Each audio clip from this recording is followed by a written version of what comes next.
तो welcome to SPS city point. स्वागत है आपका आपके अपने परिवार एसपीएस सिटी पॉइंट पर। मैं सोनू आप सभी दोस्तों का हार्दिक स्वागत करता हूं। दोस्तों, आज की इस क्लास में हम डिस्कस करेंगे माइक्रोबायोलॉजी एंड प्लांट पैथोलॉजी यानी बॉटनी पर, जिसमें हमारा आज का डिस्कशन होगा आपके इम्पॉर्टेंट क्वेश्चन आंसर को लेकर के जो आगामी एग्जाम में पूछे जाने की संभावना है। जैसा कि आज की इस क्लास में आपको मिलने वाले हैं short answer type question, very short answer type question और लॉन्ग आंसर टाइप क्वेश्चन, जो आपके एग्जाम में आने की संभावना है हिंदी और इंग्लिश दोनों लैंग्वेज के साथ साथ। ठीक है मेरे प्यारे दोस्तों, तो जल्दी से आप लोग वीडियो को लाइक कर दीजिए। चैनल पर अगर नए हैं तो चैनल को सब्सक्राइब कर लीजिए और बेल आइकन को प्रेस करिए ताकि क्लास का नोटिफिकेशन आप तक प्राप्त होता रहे। साथ ही साथ दोस्तों, आप सभी को मैं बताना चाहता हूँ कि जिन्हें यूनिवर्सिटी का एग्ज़ाम अभी नहीं हुआ है और उनका रिटर्न पैटर्न पर एग्ज़ाम कराया जा रहा है, तो उनमें जल्द ही हर यूनिवर्सिटी अपना अपडेट दे रही हैं और अपना ऑफिशियल नोटिस जारी कर रही हैं। तो आप सभी अपनी यूनिवर्सिटी की वेबसाइट पर बने रहिए और चेक करते रहिए। जैसे ही मेरे पास कोई इन्फॉर्मेशन आता है मैं आप लोग को बताने का प्रयास करूंगा। चलिए स्टार्ट करते हैं आज की क्लास। दोस्तों, आज हम आपके बॉटनी के यूनिट 2 के important long answer, short answer और very short answer type question को डिस्कस करेंगे। आपके दूसरे चैप्टर का नाम है सेल स्ट्रक्चर, जिसका हिंदी में मतलब होता है कोशिका संरचना। यानी कि आज हम पूर्णतः कोशिका संरचना के इम्पॉर्टेंट क्वेश्चन आंसर और इम्पॉर्टेंट टॉपिक की बात करेंगे। ठीक है, तो सबसे पहले हम डिस्कस करेंगे very short answer type question. इसमें मैं आपको बताते चलूँगा कि कौन सा प्रश्न महत्वपूर्ण है और कौन सा आने जाने की संभावना है आपके प्रश्न में। देखिए, इस प्रश्न में मैं आपको ये बताऊँगा कि देखिए, सबसे पहले तो आप ये जान लीजिए आपके पेपर पैटर्न के। कुछ लोग हैं जो नए जुड़े हैं, उनको अभी नहीं पता है पेपर पैटर्न के बारे में। अगर देखिए आपका एमसीक्यू क्वेश्चन आना है तो एमसीक्यू के लिए क्लास स्टार्ट करनी है, वो स्टार्ट अभी नहीं हुई है। एमसीक्यू आपके बॉटनी के नहीं हुए, फिजिक्स और केमिस्ट्री की केवल हमारे चैनल पर उपलब्ध है। ठीक है, और अगर बात कर ले हम रिटर्न पैटर्न की, अगर आपका एग्ज़ाम जो है वो रिटर्न पैटर्न पर कराया जाएगा तो रिटर्न पर कराए जाने पर आप पे जो प्रश्न आएंगे, आपका जो पेपर बनेगा वो आपकी यूनिवर्सिटी पर डिपेंड है। यानी कि न्यू एजुकेशन पॉलिसी के तहत तो आपकी क्लास संचालित की जा रही है, यानी सिलेबस तो सबका सेम है। ठीक है, लेकिन जो पेपर पैटर्न है वो आपकी यूनिवर्सिटी पर डिपेंड है कि आपकी यूनिवर्सिटी कैसा पेपर कंडक्ट कराएगी।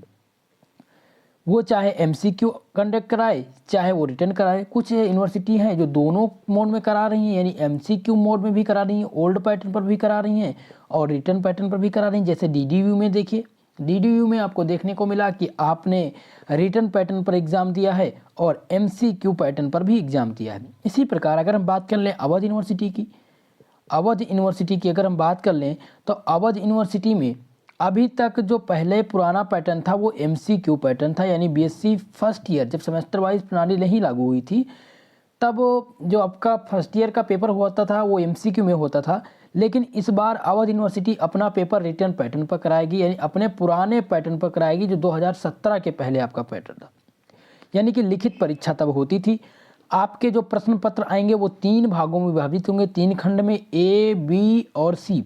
ए में जो प्रश्न आएंगे वो वेरी शॉर्ट आंसर आएंगे, जिसके लिए आपको 2 नंबर मिलेंगे प्रत्येक क्वेश्चन के, जिसमें संख्या रहेगी प्रश्नों की 10। अगर हम बात कर लें सेक्शन बी की, तो सेक्शन बी में आपके जो प्रश्न आने वाले हैं वो 7 प्रश्न पूछे जाएंगे, जिनमें से आपको 5 प्रश्न केवल करना है और इसके लिए 7.5 नंबर मिलेंगे आपको। अगर हम बात कर लें सेक्शन सी की, तो इसे कहते हैं लॉन्ग आंसर टाइप क्वेश्चन, जिसमें संख्या रहेगी 5 प्रश्न पूछे जाएंगे, 2 का आपको आंसर करना रहेगा और दोनों प्रश्न जो है एक प्रश्न, प्रत्येक प्रश्न 10 नंबर का होगा, यानी कि कुल मिलाकर 20 नंबर का आपका लॉन्ग आंसर टाइप क्वेश्चन होगा। आपको जो लॉन्ग आंसर का प्रश्न है वो लगभग 500 शब्दों में लिखना होगा।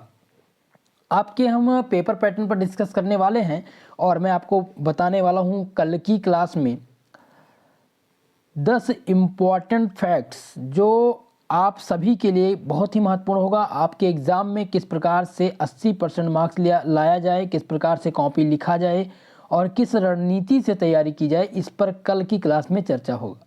ठीक है, तो कल रात 8 बजे मैं आप लोग को बताऊंगा लाइव आकर के कि किस प्रकार से आप अपनी पढ़ाई, यानी कि चंद दिनों में आपका, देखिए कुछ यूनिवर्सिटी का एग्ज़ाम 15 दिनों के अंतराल है, कुछ यूनिवर्सिटी 15 मार्च से स्टार्ट कर रही हैं, कुछ यूनिवर्सिटी अभी अप्रैल से स्टार्ट करेंगी। ठीक है, तो जिनका भी अभी पेपर आने वाला है उनके लिए मैं आपको रणनीति बनाऊंगा कि कितने ही यानी कि 10 इम्पॉर्टेंट फैक्ट्स मैं तैयार करूंगा। अगर वो 10 बातों को आप फॉलो कर ले जाएंगे तो आपका 80% एग्ज़ाम मानी मार्क्स एग्ज़ाम में आना तय है। चलिए हम बात करते हैं आज के इम्पॉर्टेंट प्रश्न की। जल्दी से आप लोग वीडियो को लाइक कर दीजिएगा, साथ ही साथ दोस्तों कमेंट बॉक्स में कमेंट करके जरूर बताइए आज की इस क्लास के बारे में। क्लास आप लोगों की संचालित नहीं हो पा रही थी, मैंने आप सभी लोग को बताया है कि प्रॉब्लम एक्चुअली क्या है, ठीक है, तो आप लोग कमेंट करके जरूर बताइएगा। चलिए पहले प्रश्न की बात करते हैं जो आपके एग्जाम में पूछे जाने की संभावना भी है और मैंने मॉडल पेपर में भी ये प्रश्न डाल दिया है। आपसे पूछा गया है what is the fundamentals unit of life. What is the fundamental unit of life, यानी कि जीवन की मौलिक इकाई क्या है। तो आप सभी को पता है जीवन की मौलिक इकाई जो होती है वो कोशिका होती है, कोशिका जिसे हम सेल कहते हैं। तो सेल क्या है? Cell is the fundamentals of life. Cell is the fundamentals of life, इतनी बात आप लोग ध्यान रखेंगे, ठीक है।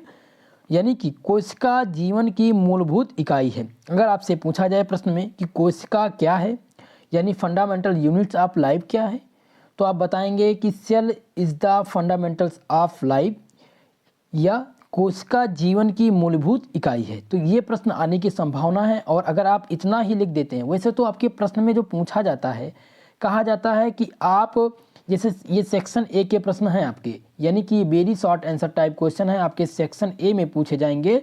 और आपके सेक्शन में जो इंस्ट्रक्शन दिया रहता है उसमें बताया जाता है कि 50 शब्दों में लिखिए, प्रत्येक क्वेश्चन का आंसर 50 शब्दों में। लेकिन आपको 50 अनिवार्य नहीं है, अगर आप इतना ही लिख देते हैं तो आपको 2 नंबर मिल जाएगा, ठीक है।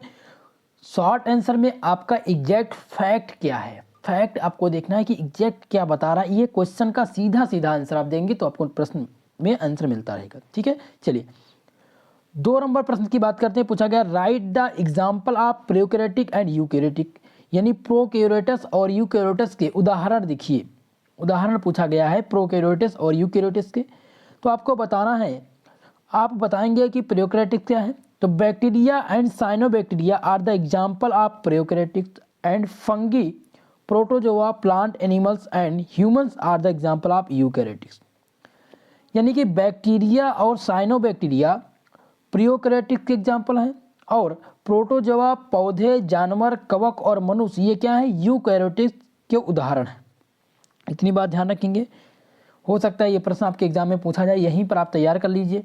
आपसे पूछा गया है प्रोकैरियोटस और यूकैरियोटस के उदाहरण, तो आप बताएंगे कि बैक्टीरिया और साइनोबैक्टीरिया जो हैं ये प्रोकैरियोटिक्स के एग्जाम्पल हैं और प्रोटोजोआ पौधे, जानवर और कवक के साथ साथ मनुष्य भी ये क्या आते हैं? यूकैरियोटस के उदाहरण में आते हैं, ठीक है। तो ये प्रश्न आप लोग तैयार करिएगा। अगले प्रश्न की बात करते हैं। अगला प्रश्न पूछा गया है what is the difference between prokaryotics and eukaryotics. देखिए ये दोनों प्रश्न महत्वपूर्ण है, इनमें से एक प्रश्न आपके एग्जाम में दिख जाएगा, ठीक है।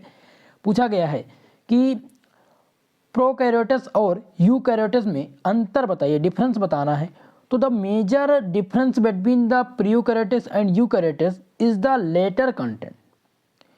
लेटर कंटेंट्स मेम्ब्रेन बॉन्ड और component in the which specific metabolic activity take place. कुछ बच्चे कंफ्यूजन में हैं, मैं इस प्रश्न का आंसर थोड़ा बाद में बताने का प्रयास करता हूं, लेकिन एक चीज़ में कंफ्यूज जो आप सभी को कंफ्यूज कर रही है, काफ़ी बच्चे कंफ्यूज हैं, मैं आपको कंफर्म कर दूं। कह रहे सर क्या आंसर राइटिंग हिंदी में करेंगे? तो सभी लोग, सभी स्टूडेंट ध्यान देंगे कि ये आपकी यूनिवर्सिटी पर डिपेंड है, लेकिन ये मानकर चलिए कि 99% यूनिवर्सिटी अपना जो पेपर है वो इंग्लिश लैंग्वेज में ही कराएंगे, हिंदी लैंग्वेज में नहीं होता। जैसे मैं बात कर लूँ अवध यूनिवर्सिटी में, बात कर लूँ मैं दीनदयाल उपाध्याय DDU यूनिवर्सिटी में, तो आंसर राइटिंग आपको इंग्लिश में ही करनी है, ठीक है। जैसे कि कुछ बच्चे CCU से जुड़े हुए हैं, छत्रपति शिवाजी महाराज से यूनिवर्सिटी से जुड़े हुए हैं, तो वो कह रहे हैं कि सर हमारे यूनिवर्सिटी में जो पेपर है वो हिंदी लैंग्वेज में लिखा जाएगा क्योंकि हमारा सिलेबस हिंदी में है। तो मैं आप लोग को बता दूं, देखिए हो सकता है कि आपका एग्ज़ाम हिंदी में ही कंडक्ट हो, लेकिन मैं अभी कंफर्म नहीं हूं इससे, लेकिन आप सभी का आंसर राइटिंग जो है वो इंग्लिश में है। सिलेबस तो आपका सेम है, सिलेबस तो हिंदी में भी बताया जाता है, इंग्लिश में भी बताया जाता है, लेकिन बीएससी करने का मतलब ये है, बीएससी करने का मतलब ये है कि आपको सारी चीज़ इंग्लिश में ही जाननी है, इंग्लिश में ही समझनी है, हिंदी इसमें कुछ नहीं जानना है। हिंदी फर्स्ट ईयर में हो, आप लोग यूपी बोर्ड से हो तो काफ़ी दिक्कतें आ रही हैं, इसलिए मैं हिंदी में भी बताने का प्रयास करता हूँ। लेकिन आप लोग जब सेकंड सेमेस्टर में जाओगे तो आप लोग को बिल्कुल समझ में आ जाएगा, क्योंकि जब आपका एग्ज़ाम होगा तो आपको तुरंत कंफर्म हो जाएगा कि क्या करना है। इसीलिए कन्फ्यूजन में है आप लोग, तो आप लोग कन्फ्यूज ना रहिए, इसको कंप्लीट करिए, ठीक है। चलिए, हम बात कर रहे थे कि प्रियोकैरियोट्स और यूकैरियोट्स में अंतर। तो प्रियोकैरियोट्स और यूकैरियोट्स के बीच में मुख्य अंतर यह है कि इसके उत्तरार्ध में झिल्ली से बने हुए कक्ष होते हैं। क्या होता है कि इनके उत्तरार्ध में झिल्ली के बने हुए कक्ष होते हैं, जिनमें विशिष्ट चिपचिपाए गत होती रहती है, ठीक है। यहाँ पर चिपचिपापन होना चाहिए, यहाँ पर जो है थोड़ा सा मिस्टेक है, ठीक है। तो आपका अगला क्वेश्चन है, 4 नंबर प्रश्न पूछा गया है write the chemical components of cell membrane. कोशिका झिल्ली के रासायनिक घटक लिखिए। तो कोशिका झिल्ली के रासायनिक जो घटक हैं वो है फास्फोलिपिड, प्रोटीन और कार्बोहाइड्रेट्स। लेकिन आपको आंसर क्या लिखना है? आपको आंसर लिखना है according to fluid mosaic model cell membrane is classify composed of phospholipid, proteins और कार्बोहाइड्रेट्स। यानी कि द्रव मोज़ेक मॉडल के अनुसार कोशिका झिल्ली रासायनिक रूप से बनी होती है। पहला होता है फास्फोलिपिड, दूसरा प्रोटीन और तीसरा कार्बोहाइड्रेट्स। इन 3 चीज़ों से मिलकर के कोशिका झिल्ली बनी होती है। तो ये भी प्रश्न बहुत महत्वपूर्ण है, आने की संभावना है। आपके पूरे बायोलॉजी में इस चीज़ की चर्चा है। साथ ही साथ मैं बात कर लूँ बॉटनी में, तो आपके बॉटनी में कुल मिलाकर के 10 चैप्टर हैं। तो इन 10 चैप्टरों में सबसे इम्पॉर्टेंट आपका दूसरा यूनिट है, ठीक है। तो इसमें ये मानकर चलिए कि 3 प्रश्न शॉर्ट आंसर टाइप के पूछे जाएंगे, तो इन्हीं में से पूछे जाएंगे। अगर आप ये तैयार कर लेते हैं तो सामान्य तौर पर ये मानकर चलिए कि प्रश्न यहीं से आएंगे, ठीक है। अगले प्रश्न की बात करते हैं। 5 नंबर प्रश्न पूछा गया है write the specialised organelles of cytoplasm. Cytoplasm के विशिष्ट अंग कौन कौन से हैं? तो आंसर करेंगे Golgi bodies, mitochondria, endoplasmic reticulum and the specialised organelles of cytoplasm. यानी कि गाल्जी बॉडीज, माइटोकॉन्ड्रिया, एंडोप्लाज्मिक और रेटिकुलम और साइटोप्लाज्मा के विशिष्ट अंग हैं। यानी कि गाल्जी बॉडीज और माइटोकॉन्ड्रिया, एंडोप्लाज्मिक और रेटिकुलम, ये जो हैं ये साइटोप्लाज्मा के क्या हैं? विशिष्ट अंग हैं, ठीक है। तो ये भी तैयार कर लीजिएगा। आपसे अगर MCQ क्वेश्चन आप में आएगा तो आपसे पूछ लिया जाएगा what is the specialist organelles of cytoplasma. Answer दे देगा, आपको ऑप्शन दे देगा गाल्जी बॉडीज, माइटोकॉन्ड्रिया और सेल मेम्ब्रेन प्रोटीन्स। पूछ लेगा इनमें से कौन है, तो आपको 2 आंसर मिल जाएंगे। 2 तो आपको लिख जाएगा, जिसमें 1 और 2 वही आंसर हो जाएगा, ठीक है। इस प्रकार से प्रश्न आने की संभावना है आपके। अब देखिए 6 नंबर प्रश्न पूछा गया है, बहुत ही महत्वपूर्ण प्रश्न पूछा गया है। और पूछा गया है आपसे कि what is the lysosome called the suicide bag. Lysosome को सुसाइड बैग क्यों कहा जाता है? तो लाइसोसोम को सुसाइड बैग इसलिए कहते हैं, लाइसोसोम को सुसाइड बैग इसलिए कहते हैं क्योंकि उनमें इंट्रासेलुलर पाचन का कारण जो है वो बराबर बना रहता है। इसलिए इसे क्या कहते हैं? इसीलिए इसे लाइसोसोम को सुसाइड बैग कहते हैं। इतना ही आपको तैयार करना है, ठीक है। चलिए अगले प्रश्न की बात करते हैं, जो बहुत ही महत्वपूर्ण प्रश्न है आपके इस चैप्टर का और आपके एग्ज़ाम में आने की संभावना है। हो सकता है ये प्रश्न आपके एग्ज़ाम में पूछा जाए। पूछा गया है व्हाट आर द प्लास्टेड। प्लास्टेड क्या है? तो आप लोग बताएंगे प्लास्टेड के बारे में। Plastid are the self reproducing double membranous organelles of plant and एलेक्स। यानी कि प्लास्टेड पौधों और शैवाल के दोहरे झिल्लीदार अंग का स्वप्रजनन, एक प्रकार का स्वप्रजनन अंग है। Plastid can the either be coloured, can be colourless and mainly of the following 3 types. देखिए प्लास्टेड जो है वो या रंगीन हो सकता है या तो रंगीन हो सकता है या तो रंगहीन हो सकता है। और प्लास्टिड मुख्य रूप से निम्नलिखित 3 प्रकार के होते हैं। पहला कौन सा है? पहला आपका है ल्यूकोप्लास्टिड। क्या है? ल्यूकोप्लास्टिड, जो सफ़ेद और कलरलेस होता है। दूसरा है आपका क्लोरोप्लास्टिड। तीसरा आपका क्या है? वो है क्रोमोप्लास्टिड, यानी नीला, लाल, पीला आदि होता है। तो आपसे पूछा जाए प्लास्टिड कितने प्रकार के होते हैं, तो मेनली जो प्लास्टिड होते हैं वो 3 प्रकार के होते हैं। कौन सा? पहला है ल्यूकोप्लास्टिड, दूसरा है क्लोरोप्लास्टिड और तीसरा है क्रोमोप्लास्टिड। ठीक है, इतनी प्रकार के प्लास्टिड होते हैं, तो इतना चीज़ आप तैयार करिएगा। अगला जो प्रश्न है आपके सामने बहुत ही प्रमुख प्रश्न है और आपके एग्जाम में भी आने की संभावना ही पूछा जाएगा आपसे, ये जरूर पूछा जाएगा। What is the nucleus? आप चाहे जिस यूनिवर्सिटी से हैं सबके लिए काफ़ी इंपॉर्टेंट है। ठीक है, पूछा जाएगा व्हाट इज द न्यूक्लियस, नाभिक क्या है? नाभिक के बारे में पूछा गया है। तो नाभिक एक गोलाकार अंग है। क्या है? नाभिक एक गोलाकार अंग है जिसमें फास्फोलिपिड्स और प्रोटीन की दोहरी परत वाली झिल्ली होती है। क्या होती है? दोहरी परत वाली झिल्ली होती है। नाभिक को कोशिका के नियंत्रण केंद्र के नाम से भी जाना जाता है।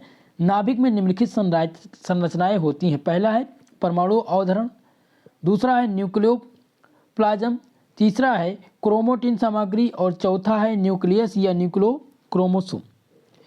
देखिए, हम बात कर रहे थे न्यूक्लियस की। नाभिक क्या है? तो नाभिक के बारे में मैं आपको बता दूं।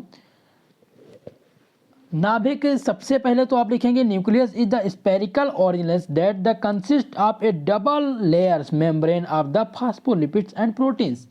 Nucleus is also known as a control centre of cell. Nucleus is also known है, न्यूक्लियस जो है वो एक प्रकार से और से जाना जाता है किसके? कंट्रोल सेंटर ऑफ सेल के नाम से। ठीक है, नाभिक को कोशिका के नियंत्रण केंद्र से भी जाना जाता है। अगर हम नाभिक की बात करें तो आप ये भी लिख सकते हैं कि नाभिक को कोशिका के नियंत्रण का केंद्र भी कहा जाता है। और नाभिक एक प्रकार का गोलाकार अंग है जिसमें ये मेनली फास्फोलिपिड्स और प्रोटीन की दोहरी परत वाली झिल्ली से बना होता है। और इसकी जो निम्नलिखित अवधारणाएं हैं वो निम्न हैं। पहला है न्यूक्लियर इन्वलप यानी परमाणु अवधारणा, दूसरा है न्यूक्लियोप्लाज्म यानी न्यूक्लियोप्लाज्मा, और तीसरा जो आपका है वो है क्रोमेटिन मेटेरियल यानी क्रोमेटिन सामग्री, और चौथा है न्यूक्लियस यानी न्यूक्लियस से। तो नाभिक में निम्नलिखित संरचनाएं भी होती हैं, बहुत सारी संरचनाएं होती हैं। जो मेन है मैं आपको बता दूं तो ये 4 प्रकार की संरचना याद रखेंगे आप: परमाणु अवधारणा, न्यूक्लियोप्लाज्मा, क्रोमेटिन सामग्री और न्यूक्लियस। ठीक है, चलिए अगले प्रश्न की बात करते हैं, क्वेश्चन नंबर 9। इसके साथ साथ मैं आपको शॉर्ट आंसर टाइप के 2 प्रश्न बताने वाला हूं और लॉन्ग आंसर टाइप के भी 2 प्रश्न बताने वाला हूं जो आपके इस चैप्टर के प्रमुख हैं। अगर आपके इस चैप्टर से प्रश्न आएंगे तो इन्हीं से उठेंगे, इन्हीं प्रश्नों में से पूछे जाएंगे। ठीक है, चलिए हम बात कर लेते हैं आपके 9 नंबर प्रश्न की। पूछा गया डिफाइन द क्रोमोसोम्स, गुणसूत्र को परिभाषित कीजिए। गुणसूत्र क्या होता है और उसको परिभाषित कीजिए। तो chromosome are defined as the DNA bounded protein that carry genetic information from one generation to other generation. देखिए, गुणसूत्र का जो प्रमुख कार्य होता है वो आनुवंशिकी की जानकारी को, यानी कि जो आपके डीएनए और बाध्य प्रोटीन होते हैं उनके एक प्रकार से प्रभाषित किया जाता है। लेकिन आप सामान्य तौर पर कह सकते हैं कि आनुवंशिकी की जानकारी को एक पीढ़ी से दूसरी पीढ़ी पर पहुंचाना, जैसे कि आपको पता है कि आपकी एक पीढ़ी, जैसे आपके दादाजी, उसी तरह से आपके फादर का भी कुछ ना कुछ अंग मिलेगा। उसी प्रकार से जब आप बड़े हो जाएंगे तो आपका भी, आपके बेटे का भी। तो ये काम कौन कर रहा है? ये क्रोमोसोम का कार्य है। ये किसका कार्य है? क्रोमोसोम का कार्य है। आनुवंशिकी की जानकारी को एक पीढ़ी से दूसरी पीढ़ी पर ले जाने का कार्य किसका है? क्रोमोसोम का। आप लिख सकते हैं chromosome are defined as the DNA bonded protein that carry the genetic information from one generation to other generation. यानी कि गुणसूत्र को डीएनए बाध्य प्रोटीन के रूप में भी परिभाषित किया जाता है जो आनुवंशिकी जानकारी को क्या करता है? एक पीढ़ी से दूसरी पीढ़ी तक पहुंचाता है। ठीक है, चलिए अगले प्रश्न की बात करते हैं। अगला आपका जो प्रश्न है वो काफ़ी इंपॉर्टेंट है और पूछा गया write the function of cell membrane. Cell membrane आपका चैप्टर का नाम ही है सेल स्ट्रक्चर, तो काफ़ी महत्वपूर्ण हो जाता है। तो इस प्रकार से ये प्रश्न भी आपके एग्जाम में बनते रहते हैं। क्वेश्चन नंबर 10 की बात किया जाए, पूछा गया है write the function of cell membrane. कोशिका झिल्ली के कार्य बताइए। तो कोशिका झिल्ली के विभिन्न कार्य हैं, लेकिन हम प्रमुख कार्य को डिफाइन करेंगे। The main function cell of membrane are protection of cell, दूसरा है providing the cytoskeleton and mechanical support. यानी कि कोशिका झिल्ली के प्रमुख कार्य हैं, पहला है कोशिका का संरक्षण, दूसरा है साइटोस्केलेटन और यांत्रिकी की सहायता प्रदान करना, तीसरा आपका हो जाता है सेपरेशन ऑफ सराउंडिंग यानी परिवेश में अलगाव, और चौथा है परमेबिलिटी यानी पारगम्यता, और पांचवा आपका जो कार्य है वो है टिश्यू फॉर्मेशन, ऊतक का निर्माण। अगला है पार्टिकल ट्रांसफॉर्मेशन यानी कण परिवर्तन। 7 नंबर है contribution of enzyme activity, enzyme गतिविधियों में योगदान, और 8वां हो जाएगा आपका न्यूरो हार्मोनल प्रवाह का नियंत्रण।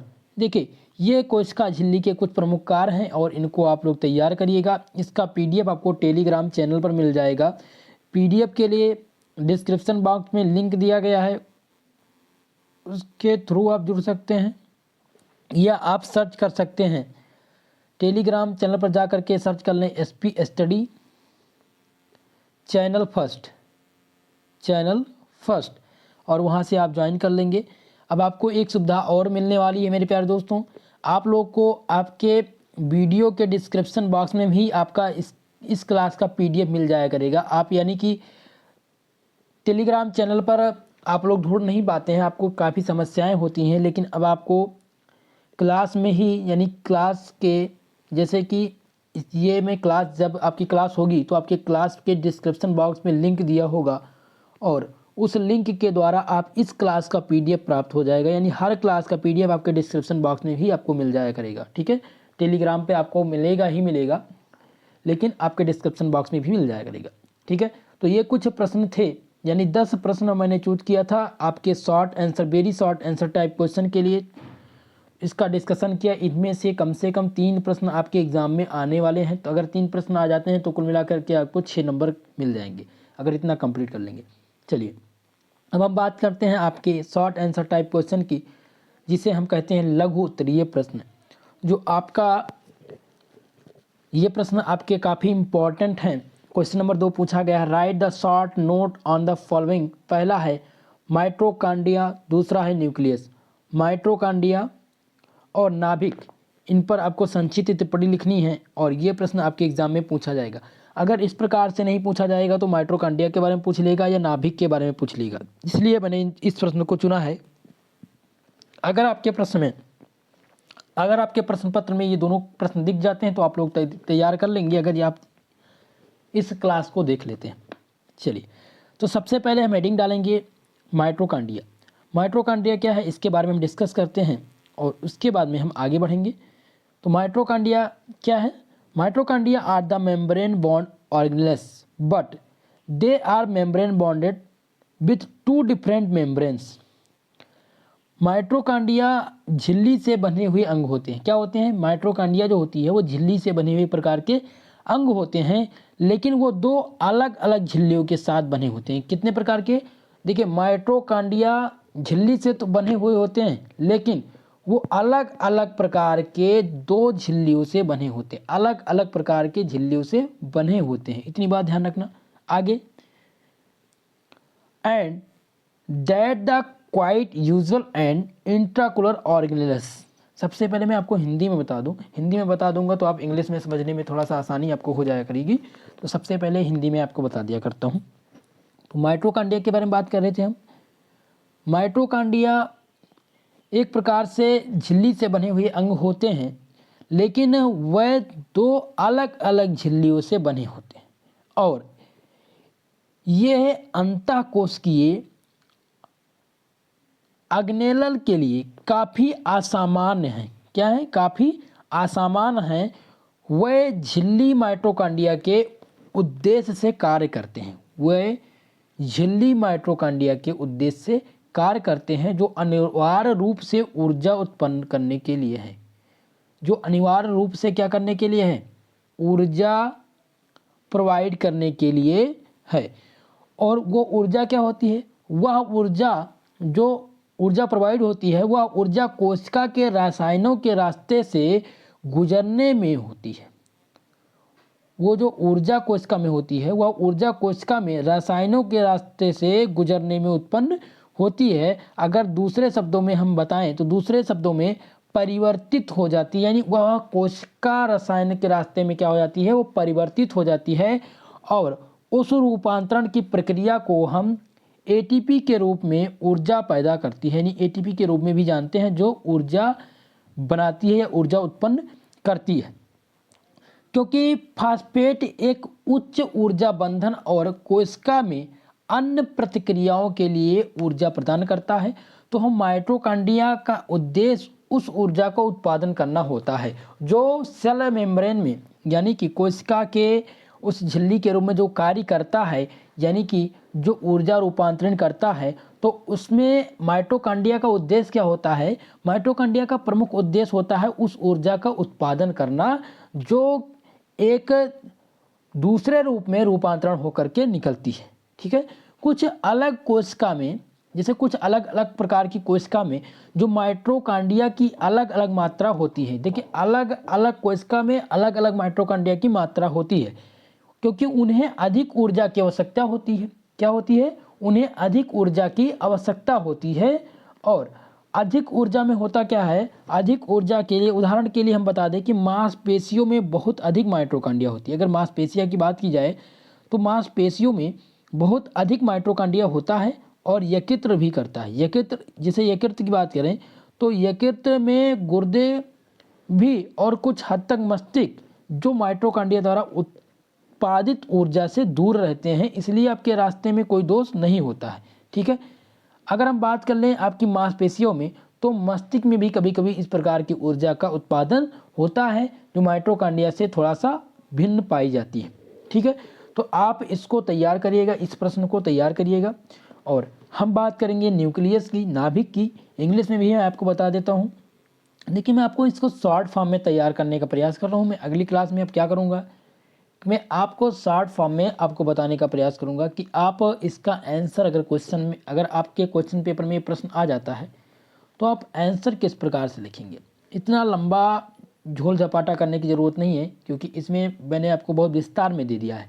ठीक है, तो अगले क्लास में आपको देखने को मिलेगा, ठीक है, कि ये जो है थोड़ा शॉर्ट फॉर्म में होगा। मैं आपके हैंड रिटन नोट दूंगा, आपको हैंड रिटन नोट दूंगा, ताकि थोड़ा सा आपको बेहतर समझ में आए और आप बेहतर समझ करके आप बेहतर आंसर लिख सके, ताकि आपको नंबर भी अच्छा मिल सके। ठीक है, समय कम है और सिलेबस आपका लंबा है, आपको सिलेबस कंप्लीट करना है। जैसा कि अभी बॉटनी की आपकी क्लास नहीं हो पाई थी, मॉडल साल पेपर ही आपको प्रोवाइड किया गया है।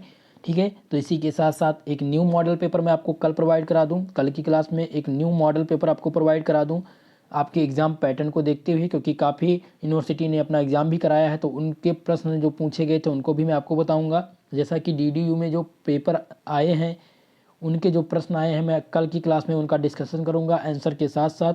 ठीक है, और आपके बॉटनी का जो MCQ क्वेश्चन आया था 40 प्रश्न, उसका आंसर सीट भी मैंने नहीं प्रोवाइड किया है, तो जल्द ही मैं उसका आंसर सीट भी प्रोवाइड करा दूंगा। ठीक है, चलिए हम बात करते हैं माइटोकॉन्ड्रिया के बारे में। माइटोकॉन्ड्रिया के कुछ एग्जाम्पल भी आपको मैंने बता दिया और मैंने आपको बता दिया किस प्रकार से वर्क करते हैं। तो माइटोकॉन्ड्रिया जो है वो सेल मेम्ब्रेन यानी मेम्ब्रेन बॉन्ड ऑर्गेनेल्स से जुड़े होते हैं, जो डिफरेंट प्रकार के मेम्ब्रेन से यानी अलग अलग झिल्लियों से बने होते हैं, 2 प्रकार। और that are the quite usual and intracellular organism that the membrane function and this purpose of mitochondria which is the easily provide energy. ठीक है, इसी में ध्यान रखेंगे। That the energy produce having chemicals within the cell go to the pathway, in other words of the convert the process of that conversion produce energy from the ATP। ठीक है, इतना अगर आप तैयार कर लेते हैं, केवल इतना, यहाँ तक, यहाँ से लेकर के अगर यहाँ तक तैयार कर लेते हैं तो आपको पूरा पूरा नंबर मिल जाएगा। ठीक है, चलिए दोस्तों, आज हमने डिस्कस कर लिया आपके शॉर्ट आंसर टाइप क्वेश्चन का जो प्रमुख क्वेश्चन था, और ये दोनों बहुत ही प्रमुख टॉपिक हैं, माइटोकॉन्ड्रिया और न्यूक्लियस। ठीक है, तो हमने डिस्कस कर लिया माइटोकॉन्ड्रिया के बारे में। कल की क्लास में हम नाभिक को डिस्कस करेंगे, साथ ही साथ प्रोकैरियोटिक के कुछ महत्वपूर्ण स्ट्रक्चर के बारे में बात करेंगे। स्ट्रक्चर की संरचना आपको किस प्रकार से बनाना है, संरचना बनाने के लिए आपसे पूछा जाता है, तो संरचना के बारे में भी कल मैं आपको बताऊँगा। साथ ही साथ आप लोग को कल की क्लास में शॉर्ट नोट्स देने का प्रयास करूंगा मैं, क्योंकि अब आपके पास कुछ समय जो है, समय कम है और आपको कंप्लीट सिलेबस करना है, आपको अपना सिलेबस भी कंप्लीट करना है। साथ ही साथ आपको मैं महत्वपूर्ण प्रश्न बताते चलता हूँ। देखिए, ये रिवीजन के तौर पर आप सबकी क्लास चलती है, ये रिवीजन के तौर पर आप सभी लोग की क्लास चलेगी और रिवीजन के तौर पर आप सब तैयार भी करेंगे।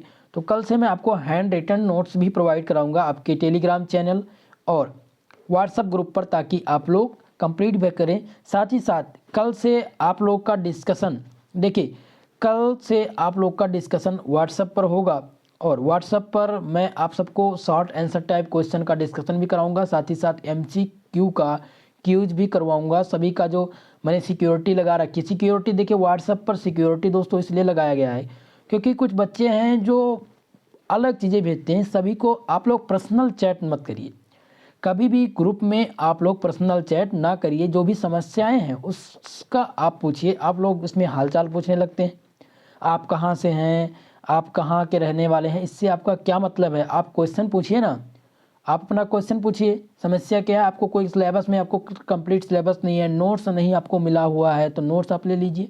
ठीक है, तो ग्रुप में जुड़ने का मतलब ये है कि आपका जो, देखिए जैसे कि किसी बच्चे के पास कंप्लीट नोट्स है, किसी बच्चे के पास नहीं है। अब ये इससे कहेगा कि प्लीज़ मुझे सर मुझे नोट्स दे दीजिए, हमारे पास नोट्स नहीं है, तो ये प्रोवाइड करा देगा। ग्रुप का मतलब ये होता है कि अगर आपको कोई क्वेश्चन फंसता है तो आप क्वेश्चन भी पूछिए। ठीक है, तो अब आप ग्रुप में, मुझे आशा है कि आप लोग कोई भी ऐसी कोई भी आपसे आपके द्वारा प्रतिक्रिया नहीं होने वाली है।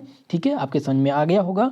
चलिए अब हम बात कर लेते हैं कुछ प्रमुख टॉपिक के बारे में। जैसा कि क्लास के बारे में मैं आप लोगों को क्लास नहीं प्रोवाइड करा रहा था, तो इसमें कुछ कारण हैं और मेरे पास बहुत ही पर्सनल प्रॉब्लम्स है दोस्तों, तो इस वजह से क्लास नहीं हो पाती है। आप लोग प्लीज़ चैनल को शेयर करिए और चैनल का थोड़ा सा कोऑपरेट करने का प्रयास करिए। आप सबका अपना चैनल है और आप सब के लिए मैं मेहनत करता हूँ, तो आप लोग भी अपना फ़र्ज़ निभाइए। जो मेरी तरफ से हो सकता है मैं आप सब के लिए मेहनत करता हूँ। जैसा कि मैंने DDU एग्ज़ाम जब हुआ उसमें मैंने काफ़ी इंपॉर्टेंट क्वेश्चन बताए, जैसे कि बॉटनी में लॉन्ग आंसर टाइप के केवल 2 प्रश्न आए थे मेरे बताए हुए, लेकिन आपको जो मैंने शॉर्ट आंसर टाइप प्रश्न बताया था, लॉन्ग आंसर टाइप का जो नोट्स भेजा था उसमें सारे प्रश्न मिल जाएंगे। लेकिन जो मेरे मॉडल पेपर से आए थे वो 2 प्रश्न ही केवल आए थे। लेकिन अगर आपके लॉन्ग आंसर में 2 प्रश्न आए तो कुल मिलाकर कितने नंबर का हो गया? 15 नंबर का था, 10 नंबर आपका आ गया, तो ये 10 नंबर आपके लिए काफ़ी नहीं है। जैसा कि मैं बात कर लूँ केमिस्ट्री का, जब पेपर हुआ तो कुछ बच्चे का मेरे पास मैसेज आया और उन्होंने बताया कि सर आपके बताए हुए, ये मानकर चलिए कि 80% क्वेश्चन आपके बताए हुए मेरे पेपर में आए हुए हैं। तो मुझे अच्छा लगा। एक बच्चे ने फ़ोन करके बताया, मैसेज किया उसने और बताया कि सर हमारे आपके बताए हुए केवल 3 प्रश्न आए थे, ये तीनों प्रश्न हैं। मैंने कहा बहुत अच्छी बात है, आपको ये बताना चाहिए। ये बताने से मुझे भी गर्व हुआ कि आपने बताया तो कि कम से कम 3 प्रश्न आए थे। देखिए मेरा अनुमान है, देखिए मैं आपका एग्ज़ामिनर तो हूँ नहीं, मैं आपका एग्ज़ामिनर नहीं हूँ ना आपके यूनिवर्सिटी का। मैं बस इतना बता सकता हूँ, गेस पेपर आप सबको दे सकता हूँ कि इस प्रश्न से, इस टॉपिक से, जैसे ये टॉपिक मैंने बताया माइटोकॉन्ड्रिया और नाभिक, तो इससे जो प्रश्न है वो बनने की संभावना है, क्योंकि ये प्रमुख टॉपिक हैं, इसके इस चैप्टर के प्रमुख टॉपिक हैं, तो इससे प्रश्न बनने की संभावना है। अगर आपका एग्जामिनर ये प्रश्न नहीं देता है तो इसमें कुछ ना कुछ तो कारण होगा। तो कहने का सीधा तौर मतलब ये है कि अगर मेरे बताए हुए 10 प्रश्नों में से एक प्रश्न आ जाएं तो वही आप सबके लिए बहुत ही इम्पोर्टेंट। ठीक है मेरे प्यारे दोस्तों, तो आप लोग समझ गए होंगे और मुझे आशा है कि आप सब लोग कोऑपरेट करने का प्रयास करेंगे। अब आपकी क्लास जल्द ही सारी क्लास संचालित होंगी। आपका ये मानकर चलिए फर्स्ट सेमेस्टर में आपको दिक्कत आ रही है, आपकी सेकंड सेमेस्टर की बहुत अच्छी क्लास चलने वाली है, सारी क्लास आपको प्रोवाइड होंगी और फर्स्ट सेमेस्टर का आपका एग्ज़ाम होते होते मैं सारी चीज़ें कंप्लीट करा दूंगा। जिस दिन क्लास किसी भी सब्जेक्ट की नहीं होगी उस क्लास के नोट्स आपको, उस क्लास के नोट्स और व्हाट्सएप ग्रुप पर डिस्कशन भी आपको कराया जाएगा। ठीक है, चलिए मिलते हैं अगली क्लास में, तब तक के लिए जय हिंद। सभी लोग वीडियो को लाइक कर दीजिएगा, चैनल पर नए चैनल को सब्सक्राइब कर लीजिएगा और कमेंट बॉक्स में क्लास के बाद सभी लोग कमेंट करके जरूर बताइए इस क्लास के बारे में, और आपको इस क्लास के बारे में, इस चैनल के बारे में आपको क्या लाभ मिलता है, क्या आपको दिक्कतें हैं, कोई भी 2 इम्पॉर्टेंट फैक्ट्स आप जरूर बताइएगा। ठीक है दोस्तों, मिलते हैं अगली क्लास में, तब तक के लिए जय हिंद।